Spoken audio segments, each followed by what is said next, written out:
think it's Tuesday. All right, just a few things on the top here, and then I'll get right to your questions.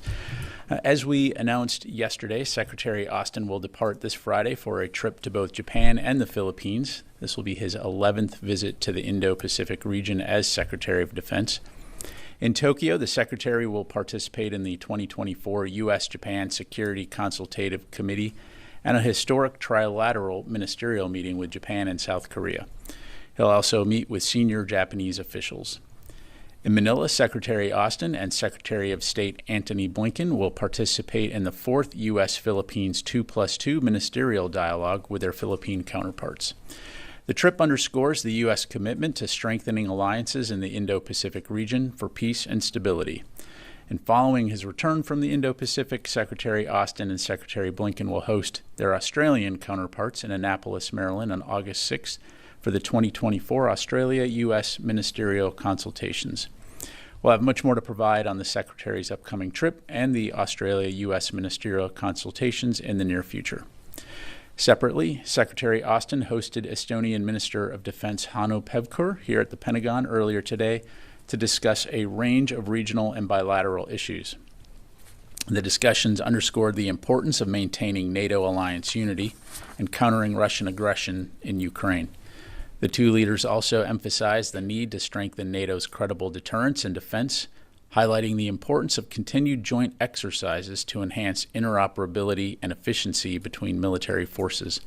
Additionally, they discussed the U.S. commitment to a persistent rotational presence in the Baltics, increased defense production to support Ukraine and replenish allied munitions and equipment stocks, and the outcomes of the recent Washington NATO summit. A readout of the meeting will be posted to the DoD website. Secretary Austin also spoke by phone today with Ukrainian Minister of Defense Rustem Umerov. During the call, the Secretary reaffirmed the unwavering support of the United States for Ukraine in the face of Russian aggression. The two leaders also discussed the outcomes of the NATO summit in Washington and the steps allies are taking to support Ukraine. Minister Umerov provided Secretary Austin an update of dynamics on the ground in Ukraine as Ukraine's forces bravely continue to fight Russian aggression. A readout will be posted to defense.gov later today. And finally, the 2024 U.S.-Iraq Joint Security Cooperation Dialogue concludes today after 2 days of senior-level working group meetings and dialogue exchange focused on both nations' commitment to strengthening our important bilateral strategic relationship. Secretary Austin will host Iraqi Minister of Defense Thabit al-Abbasi in the Pentagon this afternoon to discuss the U.S.-Iraq bilateral defense relationship and the efforts of the Joint Security Cooperation Dialogue and Higher Military Commission. We'll provide readouts of both of these as soon as they become available. And with that, glad to take your questions. I know we've got AP on the phone, so we'll go to Tara Kopp. Hello, thank you. I wanted to know if Secretary Austin will be sitting in on any meetings between Netanyahu and White House officials this week, and if any discussions are on the table about increased weapons for Israel, either offensive weapons in Gaza or increased defense weapons like for Iron Dome. Thanks. Yeah, thanks, Tara. I don't have any meetings to read out at this time. If with the Secretary and the Prime Minister, if that changes, certainly we'll let you know. And nothing to announce at this time in terms of any additional security assistance or increased FMS. Is the 2,000-pound bomb still held up? Is that still the one shipment that has not been sent to Israel? Correct. There's the one shipment of 2,000-pound bombs that is still paused. Right, go to Idris. Just on the Iraq meeting between Iraqi and U.S. officials, is there a sort of goal to have some sort of agreement by the end of the meetings, by the end of the visit by the Iraqi minister, on the transition away from the coalition to a bilateral relationship, or is that something that doesn't need to happen as a result of the meetings? Yeah, so again, we'll have a readout in terms of the outcomes of the Joint Security Cooperation Dialogue. And really, as we've talked about before, so kind of two separate things, all interrelated. The JSCD, I have to use an acronym because this is the DoD, is as a forum by where we can discuss our bilateral security relationship. Of course, the Higher Military Commission was created out of last year's Joint Security Cooperation Dialogue. And so really what they do, Idris, is they provide a forum to discuss not only our bilateral security relationship, but in the context of the coalition in Iraq, what the transition of that will look like going forward. So right now I don't have anything to read out in terms of decisions or timelines, but of course, recognizing that that is a continued topic of interest, we'll be sure to keep you updated on that. Thank you. Yes, sir. Thank you, General Ryder. So is the purpose of the discussion with Iraqis at this building to end the role of the coalition, international coalition? Well, again, just if you go back to Prime Minister Soudani's visit to Washington, D.C. earlier this year, they affirmed that we would review the factors to determine when and how the mission of the global coalition in Iraq would end and transition in an orderly manner to ensure or to an enduring bilateral security partnership. This is all, of course, in accordance with Iraq's constitution and the U.S.-Iraq Strategic Framework Agreement of 2008. So the Higher Military Commission is looking at that transition, what that will look like in the context of the threat that ISIS pose, operational considerations, as well as Iraqi security forces capacity. And so, again, nothing to announce right now. We'll be sure to keep you updated on this. One more, if you don't mind, on ISIS. Recently, CENTCOM released its 6 months activities in both Iraq and Syria, including Kurdistan region, that conducted 196 operations against ISIS. And on the contrary, ISIS launched 153 attacks in both countries. So in the discussions, did you consider the threats of ISIS? Again, without previewing the readout, certainly. This is a core function of this group, is to look at the threat that ISIS poses to the region, and also with the eye towards Iraq's important role when it comes to regional stability. Thank you very much. Tom? Hi, General. Thanks for doing this. It's quite wordy, isn't it, the descriptions that you're coming up with in terms of the transition in an orderly manner to ensure an enduring bilateral security partnership. Can you put that more in layman's terms? Like, what is a bilateral security partnership if not troops? Well, first of all, the global coalition is more than just the United States and Iraq, right? CJTF-OIR represents dozens and dozens of countries that have come together to address the threat of ISIS. And so what we're talking about here is the transition of the coalition, which again is more than just the United States, but also through the Joint Security Cooperation Dialogue with an eye towards the U.S.-Iraq bilateral security relationship. What does that relationship look like? So that's what I'm talking about. And I do appreciate the commentary on my wordy responses. The security partnership, could that continue with U.S. troops on the ground, or is that?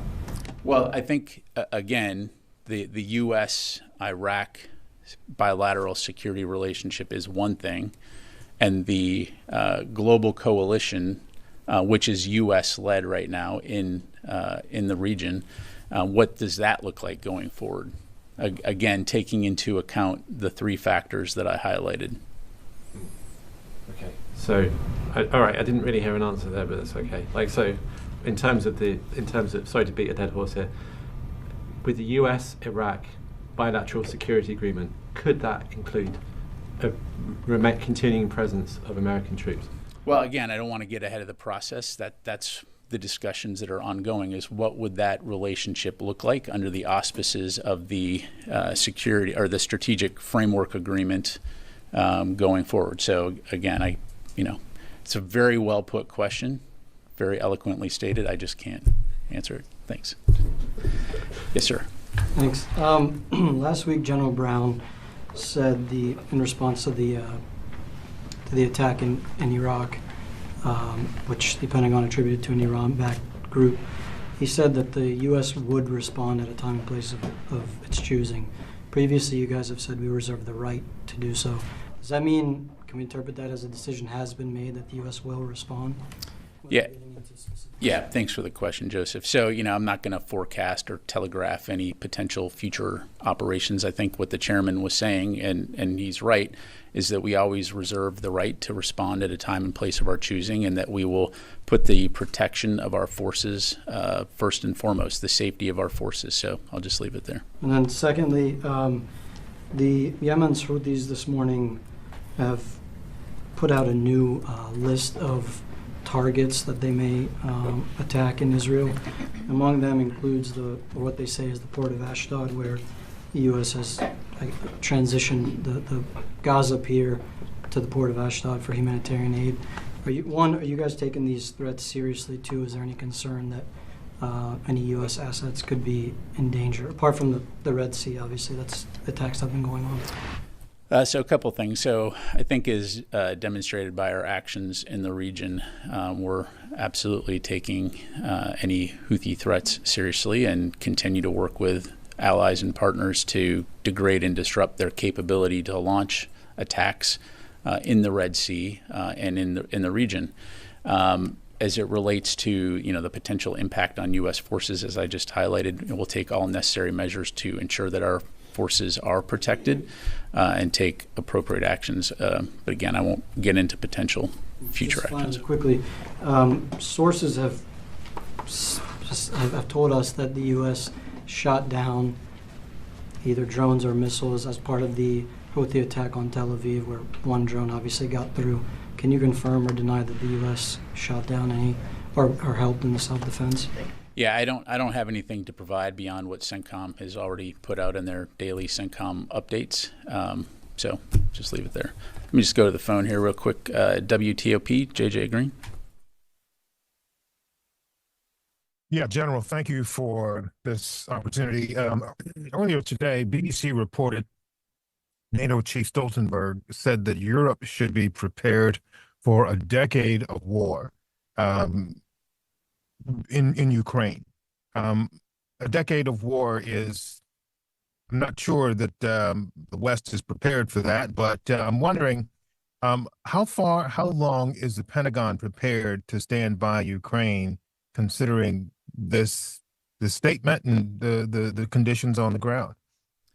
Yeah, thanks, JJ. Well, I think our leadership has been clear on this, that we're going to stand by Ukraine. We're going to support their security and their inherent right to defend themselves. Of course, no one wants to see this war continue, but as long as Russia continues to occupy sovereign Ukrainian territory, and as long as the Ukrainians continue to fight against Russian aggression and for freedom, the United States will continue to support, as we've done since the beginning of Russia's illegal invasion. And as you've heard Secretary Austin say, Ukraine matters. The security of Ukraine matters, because if Russia is allowed to succeed in Ukraine, they won't stop there. And so this is, of course, of vital importance in terms of not only European security, but U.S. and international security. Thank you. Come back there. Yes, ma'am. Back to the Iraqi and U.S. bilateral meeting. During the process of estimation to determine the capability of the Iraqi forces, do you think that now it's time to have the U.S. troops withdrawal from Iraq based on the capability of the Iraqi forces now? Well, again, I won't get ahead of the discussions within the Higher Military Commission and their recommendations to the senior leaders of both of our countries, Iraq and the United States. So again, we'll continue to keep you updated on that front. The United States is committed to having a continuing bilateral security cooperation relationship with Iraq. We are fully supportive of Iraq and its important role in regional stability, and greatly respect Iraq as a partner, and also respect Iraq's sovereignty. So again, we'll have much more to provide in the near future. Sir. Thank you, sir. My question is that after President Biden's announcement that he is no longer running for the second term, and he fully endorsed and supported the Vice President Kamala Harris for the presidential or for the party's nomination. My question is that, number one, U.S. never had a female president or commander-in-chief. if this building or military is ready for a female commander-in-chief, and two, if Secretary is getting any messages from around the globe as far as this announcement is concerned, how they feel about this, maybe U.S. will have a female president. Yeah, thanks for the question. As I'm sure you can appreciate, I'm not going to get into political campaigns from here. The Pentagon, of course, will always support the Commander-in-Chief as elected by the people of the United States. And so I'll just leave it there. Thanks very much, sir. Thank you, General. How is the Pentagon observing the ongoing student protest in Bangladesh, where mass killings are being carried out by security forces under shoot-on-sight orders from the ruling Prime Minister? Hundreds have been killed and thousands injured. The internet has been shut down and nationwide curfew been declared. People are demanding the resignation of the Prime Minister, and the military is on the street. Security forces are using UN-marked armored personal vehicle, which has been condemned by the UN. So what is your observation? Yeah, sure. Of course, we're continuing to monitor the ongoing situation there. I would say, to echo what my colleagues at State Department have said, is that we would call for calm and certainly don't want to see continued violence. So I'll just leave it there. Thank you. One Yes, sir. follow-up, if I may. As U.S. is the largest donor for the peacekeeping support to the UN, and those individuals who are involved in extreme violation of human rights in their own country, they are deploying to the UN peacekeeping mission. So what is your observation? Those who are not able to maintain peace in their own country, how can they? Yeah, again, I don't have much to provide from the podium here other than, again, we obviously don't want to see violence increase. We of course, want there to be calm and recognition of human rights. And so I'll just leave it there, sir. Thank you, General. Greek Government Minister Georgiadis said on television the other day that they might raid the Turkish capital with the F-35s that they're going to acquire from the United States.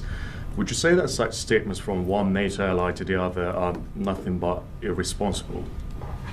I'm not sure I understand what you're asking. You said that F-35s that they're going to acquire from the United States, that they might raid the Turkish capital. Those F-35s might appear suddenly one night in Turkey. So how would you evaluate that statement? Would you say that that's irresponsible from one NATO ally to the other? Yeah, I haven't. From the US? I haven't seen that out there, so I don't have a comment other than, again, we would always want our NATO allies to work together and would not condone violence. So historically, the United States has kept a fine balance in providing defense equipment to the Turks and the Greek. Would you say that that balance has been tipped in one side's favor because it's making one of the NATO allies, those two, making them talk about about the capabilities that they haven't even acquired? Yeah. Like the first delivery is going to take years.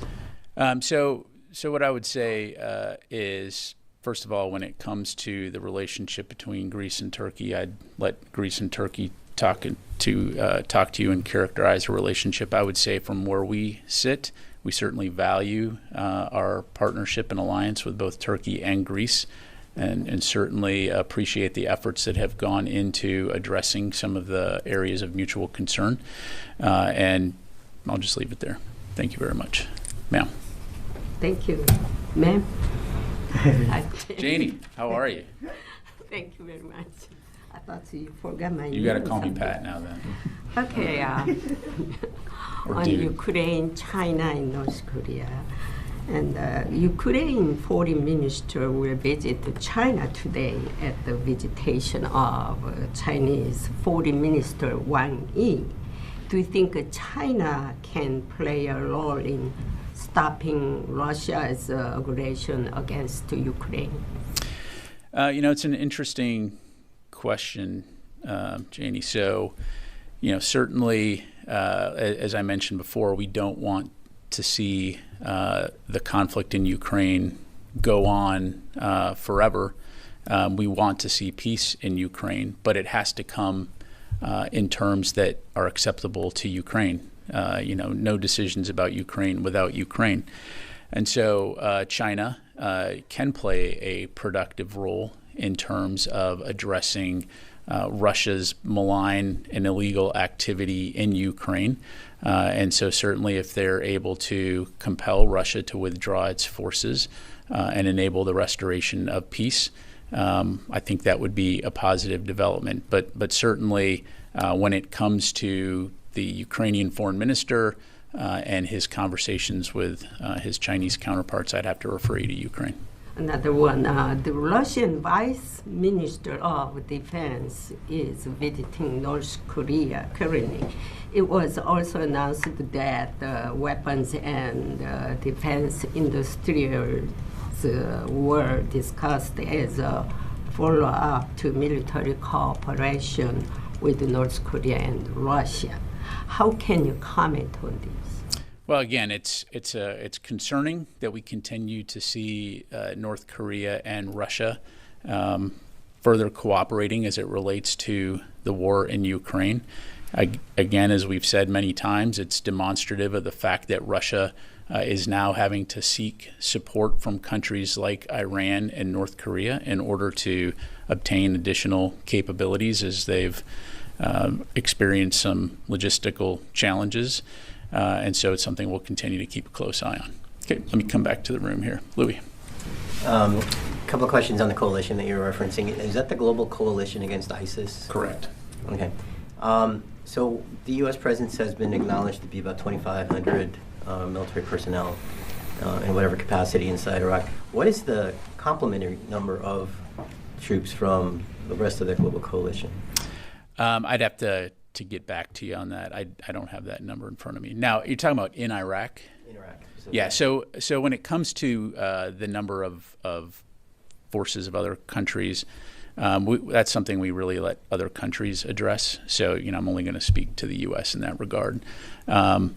Yeah, I'll just leave it there. And so these discussions are specifically about the coalition's presence inside Iraq and not necessarily that the coalition itself will be done or that its mission is complete, correct? Well, again, this is something that the higher military commission is looking at, right, in terms of the three factors that I highlighted. What is the threat of ISIS? What are the operational requirements? And then what is the status of the ISF as it relates to being prepared to address the ISIS threat? And so that's not to say that members of the coalition can't play an important role, whatever that may be, as it relates to Iraq's preferences in terms of addressing ISIS. And so that's part of those discussions. Again, recognizing the fact that it's not just the United States, this is an international coalition that 10 years ago came together to defeat ISIS. And so part of this is ensuring that ISIS can't resurge. We know that they remain committed to resurging, and we know that they remain committed to directing and inspiring attacks. And so I think it's a very positive development that the HMC as a forum is able to come together and look at this holistically, also with an eye towards our own U.S.-Iraq bilateral security relationship. And if I could switch gears towards JLOTS, since we're close to the 31st, which is the end of the authorization date, are those components now heading back to the U.S., or when can we expect them to? So the JLOTS components are being packed up. I'm not going to, for operation security reasons and policy reasons, I'm not going to get into specific redeployment timelines. But as we briefed recently, as Admiral Cooper from CENTCOM briefed recently, the JLOTS mission has concluded. He said mission complete. I'm saying it has concluded. Thank you. Thank you. Jared. So just if I could follow up on Joe's question, I mean, how concerned is the department that these Israeli strikes in Yemen and vice versa could lead to additional escalation, or is there confidence within the department that this is still largely contained? Yeah, so a couple things here. So again, we've always been concerned about regional escalation and remain so, and so we'll continue to do, take appropriate steps to deter potential an expansion of regional conflict, both through our force presence, but also importantly through diplomatic means. I think you heard the Israelis say they had been targeted by the Houthis over 200 times. Obviously, the vast majority of those attacks were taken down through air defense capabilities, and one got through. So we absolutely support their inherent right to defend themselves against these kinds of attacks. But to answer your question, yes, we will remain focused on trying to prevent a wider regional conflict. Did the U.S. advise the Israelis against striking within Yemen? Look, there was no U.S. involvement in their strike. Again, they gave us advance notice that they were going to do it. I won't go into more detail beyond that, other than there was no U.S. involvement, and we support their right to defend themselves. Okay, we can take a couple more. Let me go to Jeff Shogel, Task and Purpose.